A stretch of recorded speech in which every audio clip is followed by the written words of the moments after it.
We live in a time where everything is faster, louder, and more accessible than ever before. Think about it.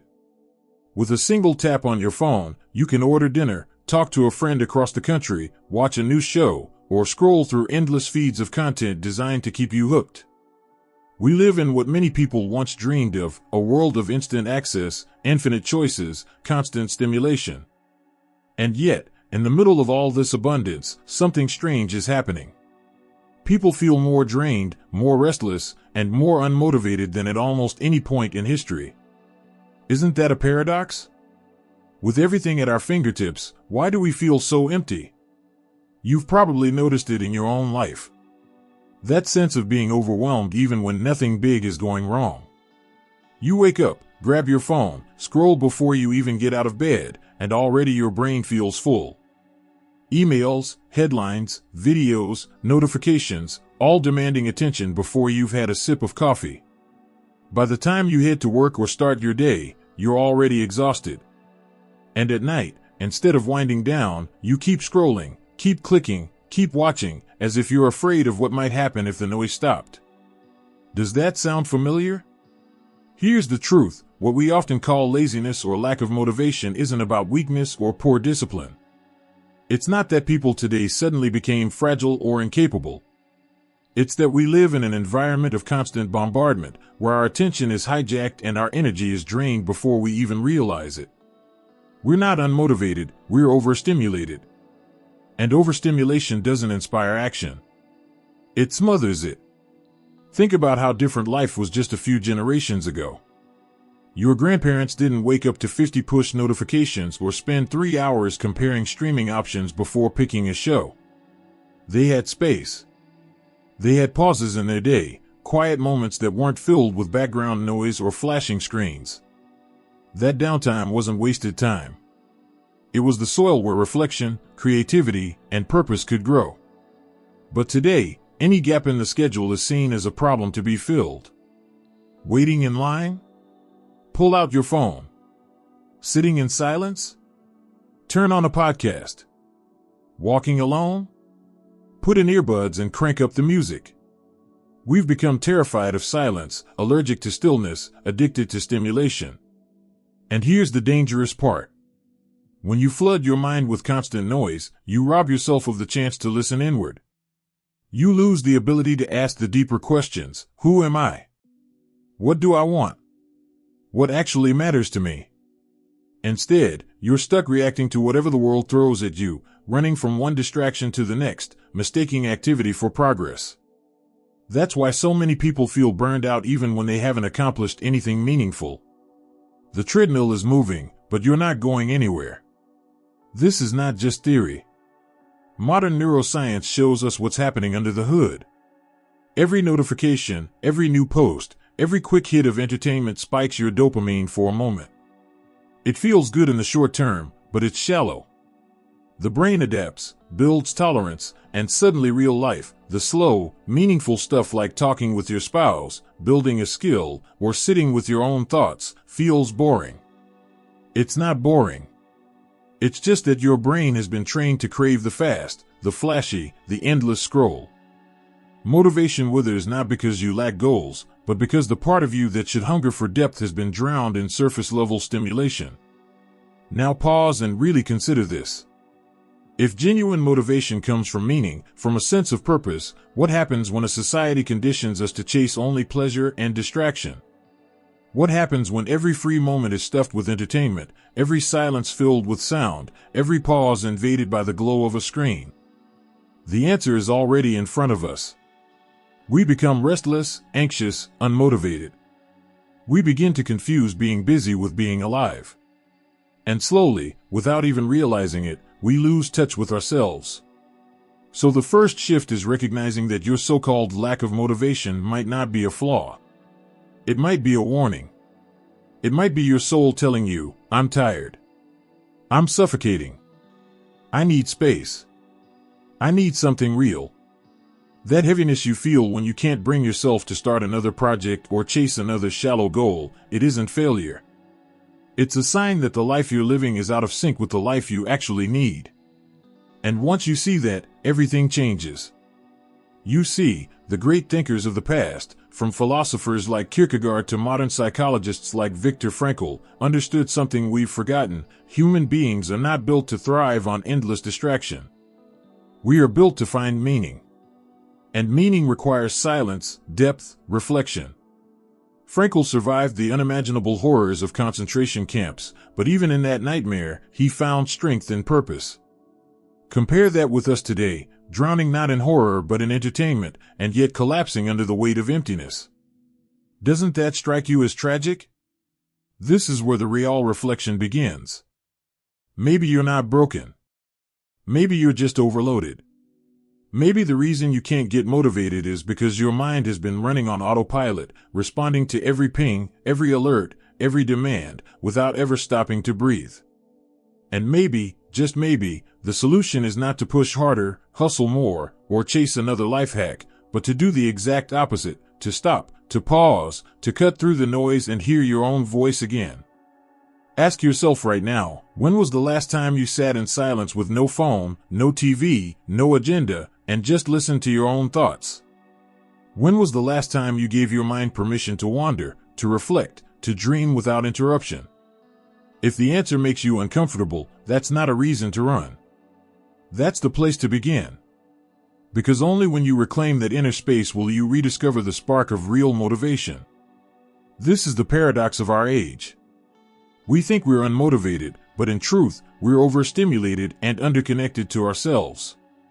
And the first step back isn't more energy drinks, more productivity apps, or more self-discipline.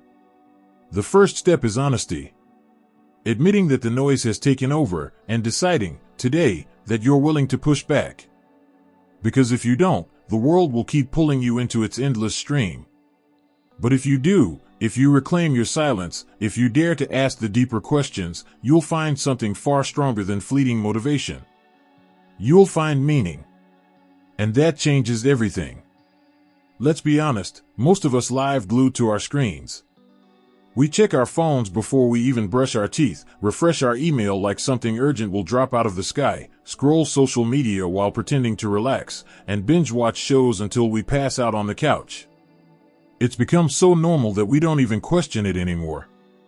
But here's the problem, our brains were never designed for this constant flood of stimulation. And what feels like harmless distraction is actually hijacking our motivation at the deepest level. Think about how often you reach for your phone without even realizing it. You don't need to. You're not expecting anything important. But your hand just moves, almost on autopilot. That's not an accident. Every buzz, ding, or red notification bubble is engineered to grab your attention, to trigger a tiny surge of dopamine, the brain's feel-good chemical. It's like pulling a slot machine lever. Most of the time, nothing important comes up, but every now and then you get a jackpot, a funny video, a text from a friend, a post that makes you laugh. That little hit keeps you coming back. And just like that, you're hooked. Now here's where it gets dangerous. Dopamine is not just about pleasure, it's about motivation. It's the fuel that drives us to act. When you set a goal, when you work towards something meaningful, dopamine is what gives you that drive to keep going. But in a world of constant notifications and instant entertainment, we've rerouted that system. Instead of building motivation for meaningful goals, we're burning it up on micro rewards, likes, comments, new episodes, short videos. Each one is tiny, shallow, and fleeting, but your brain doesn't know the difference. It's getting flooded with little spikes that feel like progress, even when you've achieved nothing real. Ever notice how it's harder to sit down and read a book than to watch 10 TikToks in a row? Or how finishing a work project feels overwhelming, but refreshing Instagram for the 20th time today feels effortless? That's your brain being rewired. The reward system that used to push us toward meaningful achievements is now chasing cheap hits. And the more it chases those, the less rewarding the deep stuff feels. A long conversation with your spouse, a quiet walk, a creative project, all of it starts to seem dull compared to the constant fireworks of digital life. You're not lazy. You're overstimulated, and your motivation has been hijacked. Picture your brain like a battery. Every time you scroll, swipe, or click, you're draining little bursts of energy. And instead of recharging with rest, reflection, or meaningful activity, you are plugging into a charger that only gives you 2% at a time. You never get a full charge. You just keep draining and topping off with shallow stimulation. Over time, you're running on fumes. And then you wonder why you can't find the energy to chase your dreams, build that side hustle, or even just keep the house in order. It's not because you're incapable, it's because your energy has been spent in 1,000 tiny ways before you even start. This is exactly why people today feel so restless and unfulfilled. We confuse stimulation with satisfaction. We confuse activity with progress. But they're not the same thing. Watching 100 videos in a row may feel like you're doing something, but what did you really gain? How did you move closer to the life you actually want? The answer is, you didn't. And deep down, your brain knows it. That's why you feel empty afterward. That's why you keep reaching for the next hit. Because the last one didn't deliver what you hoped for. It's a loop, a trap. And the more you fall into it, the more your natural motivation shrinks. Let me give you a comparison. Imagine two people at the gym. One person lifts weights, struggles, sweats, builds strength over time.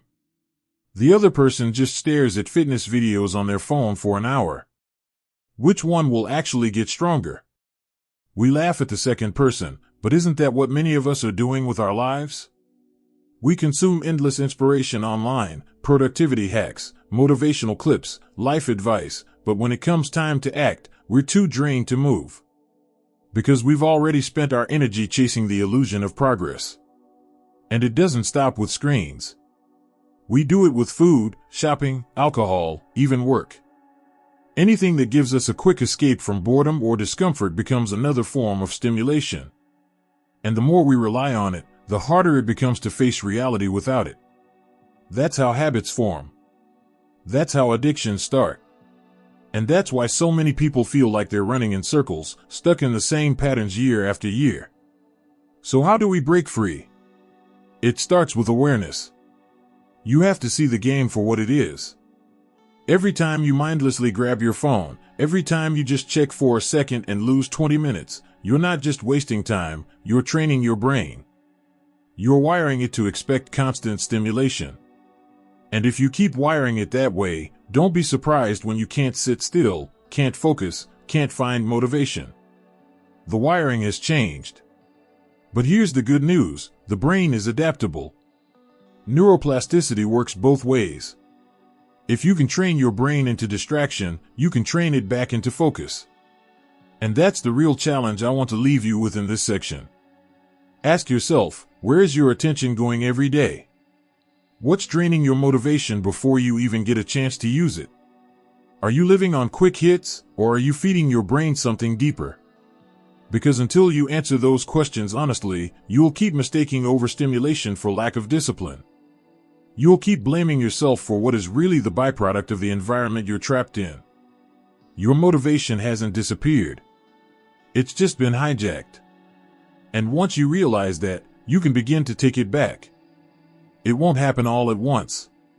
But even small choices, leaving your phone in another room, going for a walk without earbuds, carving out just 10 minutes of silence, can start to retrain your brain.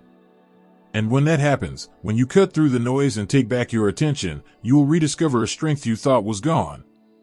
Because it was never gone. It was just buried under the endless scroll. Let me ask you a question. When was the last time you truly sat with your own thoughts? No phone in your hand, no TV humming in the background, no podcast filling the silence, just you, breathing, letting your mind wander. For most people today, the answer is almost never. And that's not an accident. We live in a culture where stillness has been erased, where every spare second is crammed with stimulation, and the result is devastating. Our minds are exhausted, fragmented, and slowly losing the ability to reflect. Reflection isn't just thinking. It's not the same as solving problems, making to-do lists, or replaying conversations in your head. Reflection is deeper. It's stepping back, letting your thoughts settle like sediment in a glass of water. It's the space where emotions take shape, values reveal themselves, and meaning begins to emerge. Without reflection, life becomes a blur of reactions. You're not living, you're responding. You're not choosing, you're obeying the loudest signal around you. And when you live like that long enough, motivation disappears. Not because you don't want more from life, but because you can't even remember what more means. Think of your mind like a lake. When the water is calm, you can see to the bottom, you notice the rocks, the colors, the life beneath the surface. But if the water is constantly stirred, constantly churned by storms, you can't see a thing. That's what overstimulation does to us. Every notification, every news alert, every rush of images keeps the surface agitated. And without stillness, you lose clarity. You lose the ability to see yourself. This is exactly what Viktor Frankl was pointing to when he said, between stimulus and response, there is a space. In that space lies our power to choose. But what happens when there is no space? What happens when life is just stimulus and response, back to back, all day long? Then you lose the ability to choose. You lose the freedom to step back and say, wait, do I even want this? Do I even agree with this? Is this aligned with who I really am? Instead, you live in autopilot mode, reacting to impulses, chasing quick relief, drowning in noise. And that is the death of motivation, because real motivation only comes when you are connected to something deeper inside yourself. Have you noticed how difficult it's become to focus on something sustained? Try reading a book for an hour. Most people can't. Try sitting through a meeting without secretly checking your phone under the table. Try driving without music or a podcast on.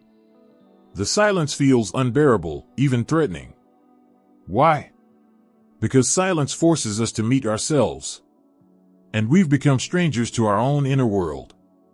It's easier to drown it out with stimulation than to risk hearing the uncomfortable questions that live in the quiet. And here's the trap. The more you avoid reflection, the more disconnected you become. You stop recognizing your real emotions. You don't know what you truly want.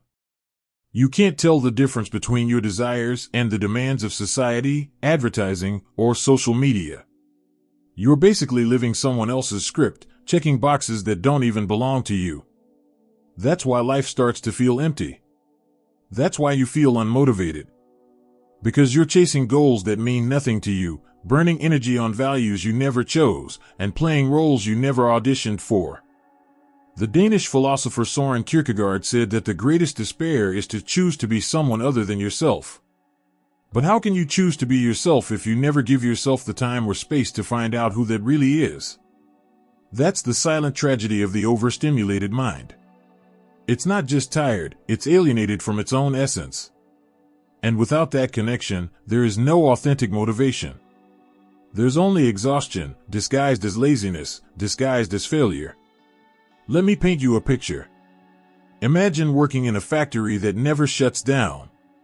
Machines run 24 hours a day, non-stop, no maintenance, no breaks. At first it might seem efficient, you're producing constantly. But sooner or later, the machines break down. Not because they're weak, but because they were never designed to run without pause. That's your brain. That's your mind. It needs rest, silence, reflection. Without it, the machinery of thought starts grinding, misfiring, and eventually collapsing. You can still function, you can still scroll, respond, consume, but you can't create, you can't reflect, you can't grow. That's the hidden cost of never slowing down. And here's the kicker. An exhausted mind doesn't look for clarity. It looks for relief. That's why you reach for another snack, another drink, another video, another distraction. Not because you're weak, but because you're desperate for a break from the constant flood. But those things don't give you clarity. They just numb you for a moment. Relief without reflection is like taking painkillers for a broken leg but never fixing the bone. You stop feeling the pain temporarily, but the damage only gets worse. So what's the way out? It begins with reclaiming that space Frankl talked about. Even if it's just a sliver of time between the noise and the response, even if it's just 5 minutes of sitting in stillness, that space is where your power lives. That's where choice begins. That's where freedom starts. And that's where motivation is reborn, not as a burst of energy from outside, but as a quiet force from within. Ask yourself right now, how much of your life is just reaction? How much of your day is spent responding to emails, notifications, demands, without ever asking if any of it matters to you? How much of your exhaustion comes not from doing too little, but from doing too much of what doesn't matter? And what would happen if you created even a small space for reflection, for silence, for depth, for yourself? You might be surprised at what emerges. Because here's the truth, your mind doesn't need more stimulation. It needs rest. It doesn't need more noise. It needs space. And it doesn't need another quick hit of motivation, it needs reflection. Only then can you reconnect with your real values, your real desires, your real self. Only then will motivation return, not as a fleeting high, but as a sustainable drive built on meaning. And once you reclaim that, you're no longer at the mercy of noise. You're back in the driver's seat of your own life. We live in a culture that worships productivity. From the moment we wake up, we're told that every second should count, every action should lead to measurable progress, every day should bring us closer to success. And when it doesn't, when we feel drained, stuck, unable to move forward, the world has a label ready for us: lazy, unmotivated, broken. But what if that conclusion is dead wrong? What if demotivation isn't a defect at all, but a signal? Not weakness, but wisdom? What if your exhaustion is not a failure of willpower, but the voice of your soul saying, "Stop. This isn't working. Something deeper is missing." Think about it. When a car dashboard lights up with warnings, we don't call the car weak. We know it's a signal, telling us to check under the hood. When our bodies get fevers, we don't say the body is useless, we know it's fighting to protect us. Demotivation works the same way. It's a warning light. A built-in alarm system telling us that we've been running too long on empty goals, shallow distractions, and borrowed values. It's not that you don't want to live fully. It's that you've been trying to live someone else's version of full. And your mind, your body, your spirit finally said, enough. Look closely at how most of us spend our days. We chase goals we never chose, promotions that don't matter to us, standards set by social media, lifestyles advertised as success but empty once we get there. We bend ourselves into shapes that please others, bosses, families, friends, while ignoring what actually matters to us. And when our inner self gets tired of playing that game, it shuts down. Not because we're incapable of effort, but because it refuses to waste energy on what is meaningless. That shutdown is what we call demotivation. It feels like failure. But it's really protest. It's the soul staging a silent strike. Let's use a simple metaphor. Imagine a plant kept in poor soil, blasted with artificial light 24 hours a day. It might keep growing, but it will be weak, pale, lifeless. That's what happens when a human being lives in constant stimulation and endless demands, without grounding in authentic meaning. The plant doesn't need more light, it needs better soil. And you don't need more productivity hacks, you need purpose. Without it, no amount of effort will feel worth it. Demotivation isn't the problem. The problem is the ground you're trying to grow in. And here's the hard truth. Many of us would rather keep chasing superficial energy boosts than face the deeper issue. We buy planners, apps, energy drinks, sign up for another course, watch another motivational video, hoping the spark will come back. But the spark never lasts, because we're pouring fuel into the wrong fire. It's like trying to light wet wood, it flares for a second, then dies out. The soul knows the difference between authentic fuel and fake fuel. That's why you feel paralyzed, not because you're weak, but because you refuse to keep pretending. Your inner self will not burn for something shallow. This is why Viktor Frankl's insight is so powerful. He warned that when people cannot find deep meaning, they distract themselves with pleasures. And the distractions work, for a while. A weekend binge, a shopping spree, a marathon of shows, it all gives temporary relief. But when the emptiness returns, as it always does, you realize the problem was never about needing more stimulation. It was about needing direction. The ache of demotivation isn't saying, you don't have enough energy. It's saying, you're moving without a why.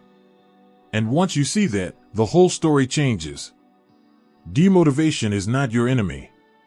It's your teacher. It's a guide pointing to the gap between the life you're living and the life you were meant to live. It's the symptom of disconnection. And symptoms, when understood, lead us to healing. The tragedy is not that people feel unmotivated. The tragedy is that they misinterpret the signal. They attack themselves with guilt, shame, and self-criticism instead of listening to what the silence is trying to say. So what does it mean to listen? It means asking the uncomfortable questions. Why am I doing this? Who am I doing it for? Does this goal actually matter to me, or am I just trying to prove something? Does the path I'm on reflect my values, or am I wearing a mask to earn approval? These questions aren't easy. They can shake the foundations of your identity. But they are necessary, because until you answer them, no amount of motivation will stick. You'll always feel like you're running uphill with no end in sight. Here's the challenge I want you to consider. Instead of labeling yourself as lazy, what if you treated your demotivation as sacred data? What if you saw it as your soul waving a red flag, begging you to stop pouring effort into empty pursuits and start aligning with real purpose? What would you need to let go of? What noise would you have to silence? What borrowed dreams would you return to their owners so you could finally claim your own? Because once you reframe it this way, demotivation becomes one of the most powerful moments in life. It's the breaking point where the old game collapses and a new story can begin. It's the crossroads between burnout and breakthrough. And you get to choose. You can keep forcing yourself to move with no direction, or you can pause, listen, and begin to move with intention. And when you do that, motivation will return, not as a shallow push from outside, but as a fire that burns from within. So the next time you feel stuck, don't ask, what's wrong with me? Ask, what is my soul trying to tell me? Because demotivation isn't proof of weakness. It's proof that you're meant for something more. And the moment you honor that signal instead of silencing it, you take the first real step toward a life of purpose. In one of the darkest chapters of human history, Viktor Frankl endured the horrors of Nazi concentration camps. He lost his family, his freedom, nearly everything that made life recognizable. And yet, out of that nightmare, he discovered something that speaks directly to our modern crisis of motivation. He noticed that the people who survived, not just physically, but psychologically, weren't always the strongest or the healthiest. They weren't necessarily the ones with the best chances. They were the ones who still had a reason. A why. Something to live for beyond themselves. And that discovery became the foundation of his life's work, the idea that human beings are driven above all by a will to meaning. Think about how radical that idea was. At the time, psychology was dominated by two giants. Freud insisted that humans are driven primarily by pleasure, the pursuit of comfort and satisfaction. Adler, on the other hand, argued that we are driven by power, the desire to dominate, to succeed, to prove ourselves. And then came Frankl, standing in the ashes of the Holocaust, saying, no. It's not pleasure. It's not power. It's meaning. That's what keeps us alive. That's what fuels resilience in the face of unimaginable suffering. And that's what we are starving for today in our overstimulated, yet deeply empty lives. Now pause and think about your own life. How many of your daily actions are really connected to meaning? Not obligation, not habit, not social expectation, but authentic meaning. How many mornings do you wake up energized because you know what you're working toward? Or do you wake up drained, already dreading the endless list of tasks that don't matter to you but somehow still run your life? This is the gap Frankl is pointing to. The absence of meaning is not neutral. It creates what he called the existential vacuum, a deep inner emptiness that we try to fill with distractions. We chase entertainment, money, validation, status, hoping one of them will plug the hole. But none of it lasts, because the problem was never lack of stimulation. It was lack of purpose. Here's the irony. In the camps, People had nothing, no comfort, no distractions, no control over their circumstances. Yet meaning could still exist. A father surviving for the chance to see his child again. A prisoner choosing to comfort another despite his own suffering. A man holding on to the memory of his wife's face. These simple yet profound connections became lifelines. Frankl wrote that even in the face of inevitable suffering, life never ceases to have meaning. Even in pain, we can choose how to respond. And that choice is what preserves our dignity as human beings. Contrast that with today. We have everything: entertainment, food, technology, comfort, and yet we collapse under the weight of emptiness. Isn't that stunning? We're drowning in abundance, but starving for purpose. Frankl would argue that this is why so many of us feel unmotivated. Because meaning, not comfort, is the fuel of the human spirit. And when that fuel is missing, no amount of external stimulation can make up for it. So here's the question that matters: what is your why? Not your job title, not your salary, not the roles other people expect you to play. What is the reason that makes your life worth living? What gives you strength when everything else falls apart? If you don't know, then no wonder motivation feels impossible. Because you can't generate lasting energy without direction. You can't endure the how without a compelling why. As Frankl famously said, man is capable of enduring any how as long as he has a why. And don't make the mistake of thinking your why has to be huge. You don't need to be saving the world. It doesn't have to be a grand mission or a perfect calling. It can be as simple as a commitment to your child, a dedication to mastering a craft, a responsibility to care for someone you love, or even a decision to live with integrity no matter what. The point is not the scale of the purpose. The point is its authenticity. It has to be yours. Because borrowed goals don't ignite real fire. Only genuine meaning does. Let me put it another way. Imagine two people running a marathon. One is running because they feel pressured, because everyone else expects them to. The other is running to raise money for a cause that saved their family member's life. Who do you think will dig deeper when exhaustion hits? The one who has meaning. That's the difference. Meaning turns struggle into endurance. It turns suffering into growth. It transforms even the darkest circumstances into opportunities for dignity. And this is where we must challenge the modern mindset. We've been trained to believe that we need to feel good to act. That motivation is a product of mood. But Frankl flips it on its head. Often, it's by acting with meaning, even when we don't feel like it, that we rediscover strength. Purpose is not a luxury. It's a necessity. It's as vital as food or water to the human spirit. Without it, we wilt. With it, we can endure almost anything. So here's the challenge. Stop asking, how do I get more motivated? Start asking, what am I living for? Because the energy you're looking for doesn't come from another productivity hack or another shot of caffeine. It comes from alignment with meaning. And when you find it, motivation will no longer be a battle. It will flow naturally, because your actions will be rooted in something deeper than comfort or success. They'll be rooted in your why. Frankl's lesson is clear: motivation without meaning is just noise. But motivation grounded in purpose is unstoppable. So I'll ask you again, what is your why? And until you answer that, nothing else will stick. But once you do, you'll never look at motivation the same way again. In a world that celebrates noise, silence almost feels like rebellion. Think about it. Everywhere you go there's sound, TVs playing in restaurants, ads screaming from billboards, notifications buzzing in your pocket, podcasts filling every commute. Even when you're alone, the instinct is to turn something on. Because silence? Silence feels uncomfortable. It forces us to hear things we'd rather avoid. And yet, silence is exactly where the real answers live. Silence is not emptiness. It's power. And if you want to reclaim your motivation, your direction, your very sense of self, you have to learn to step into it.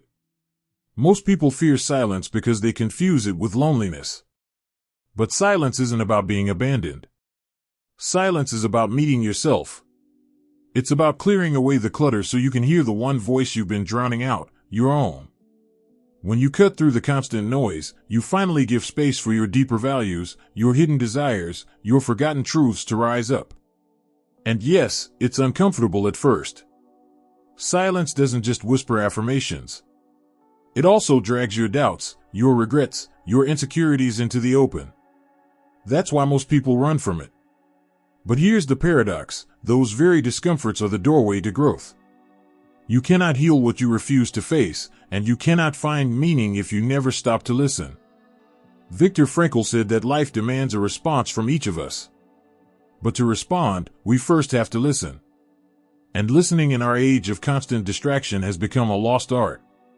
We're so used to external noise, other people's opinions, endless information, constant stimulation, that we've become deaf to our inner call. That call isn't loud. It doesn't flash across your screen. It's quiet. It's subtle. It shows up in the pause between two thoughts, in the ache that says, "This isn't the life I want," and the spark that whispers, "There's something more." You can only hear it if you create space. And that means embracing silence. Let's get practical. What does silence look like in a modern life? It can be as simple as turning your phone off for an hour and going for a walk without earbuds. It can be sitting in your living room without the TV, just breathing. It can be journaling before bed instead of scrolling. These aren't glamorous acts. They won't get you likes or applause. But they will give you back the most precious thing you've lost: presence. And in presence, clarity is born. Because before motivation comes silence. Before aligned action comes honest listening. And before purpose comes the confrontation with what you've been avoiding. I want you to imagine this. You're standing in a crowded room where everyone is talking at once, shouting, laughing, arguing. You can't hear your own thoughts. But then, slowly, the voices fade. The room grows still. Suddenly, in that quiet, you hear someone calling your name from across the room. That voice was always there, but the noise drowned it out. That's your soul. That's the call of your true purpose. And you will never hear it until you embrace the quiet. Of course, silence can be terrifying. The first time you try it, you may feel restless, anxious, even panicked. Your mind will claw for distraction. That's normal. It's detox. You're breaking free from the addiction to noise. And once you push through, you'll notice something incredible. You'll start to feel lighter. Your thoughts will become clearer. Ideas you never knew you had will bubble up. Problems that seemed unsolvable will begin to untangle. And the motivation you thought was gone will return, not as a frantic burst, but as a steady flame. This is why demotivation, as we talked about earlier, is not failure. It's invitation. It's your soul demanding that you stop running from yourself and start listening. And silence is the place where that listening begins. In that space, you can finally ask the deeper questions. Who am I when no one is watching? What actually matters to me? What am I willing to fight for, even if it's hard? These are the questions that create real motivation. Not how can I get more energy, but why is it worth giving my energy in the first place? And once you have that why, once you hear that voice in the silence, everything changes. You no longer act out of obligation, but out of conviction. You no longer chase shallow rewards, but pursue what aligns with your values. You no longer need to be pushed, because you're pulled by meaning. That is the freedom Frankl was talking about, the freedom to choose your attitude, your response, your path, no matter the circumstances. That freedom begins the moment you stop letting the world dictate your focus and start listening to your own inner call. So here's my challenge to you. Starting today, carve out silence. 10 minutes, 15 minutes, whatever you can manage. No phone. No distractions. Just you and your thoughts. At first it will feel uncomfortable. But stay with it. Because that discomfort is not the enemy, it's the beginning of transformation. That's where the noise dies and your true voice emerges. And when it does, you'll find that motivation isn't something you chase. It's something that flows naturally from living in alignment with your purpose. Frankl survived hell and came back with this truth: everything can be taken from a man except one thing, the last of the human freedoms, to choose his attitude in any given set of circumstances, to choose his own way. That choice is yours right now. You can keep numbing yourself with noise, or you can step into the silence and rediscover your freedom. You can keep running in circles, or you can stop, listen, and walk with intention. The path to meaning is waiting. And it begins in the quiet. Thank you for staying with me until the end of this journey. I know your time is valuable. If this message spoke to you, if it gave you even one moment of clarity or peace, I'd be grateful if you'd let me know. A simple like, a comment with your thoughts, or subscribing to the channel helps this community grow, and it helps more people who might need these words to find them. Share your reflections below. I do read them. I'll see you in the next chapter. Until then, take care of your peace.